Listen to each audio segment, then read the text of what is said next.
വർഷം 2009 ജനുവരി 15. തിരക്കേറിയ ന്യൂയോർക്ക് സിറ്റിയുടെ മുകളിലൂടെ 185 യാത്രക്കാരുമായി ഒരു വിമാനം പറന്നുയരുന്നു. പക്ഷെ നിമിഷങ്ങൾക്കുള്ളിൽ ഒരു കൂട്ടം പക്ഷികൾ ആ വിമാനത്തിന്റെ 2 എഞ്ചിനുകളും നിശ്ചലമാക്കി 185 യാത്രക്കാരുടെ ജീവൻ.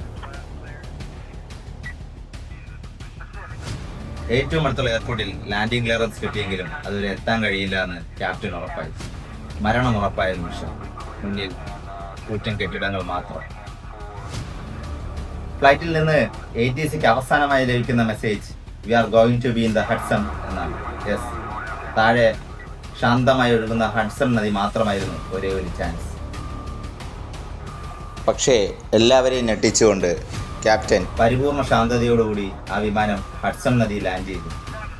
185 യാത്രക്കാരും ക്രൂവും തിരിച്ച് ജീവിതത്തിലേക്ക്. ലോകം ഇതിനൊരു അത്ഭുതമെന്ന് വിളിച്ചു. പക്ഷെ ക്യാപ്റ്റൻ പറഞ്ഞത് ഇങ്ങനെയായിരുന്നു: ഇതൊരു അത്ഭുതമല്ല, 42 വർഷത്തെ എൻ്റെ അനുഭവമാണ്. തിരക്കിട്ട ഈ ലോകത്ത് നിങ്ങൾക്ക് ഇന്ന് ലഭിക്കുന്നതെല്ലാം എക്സ്പീരിയൻസ് ആണ്.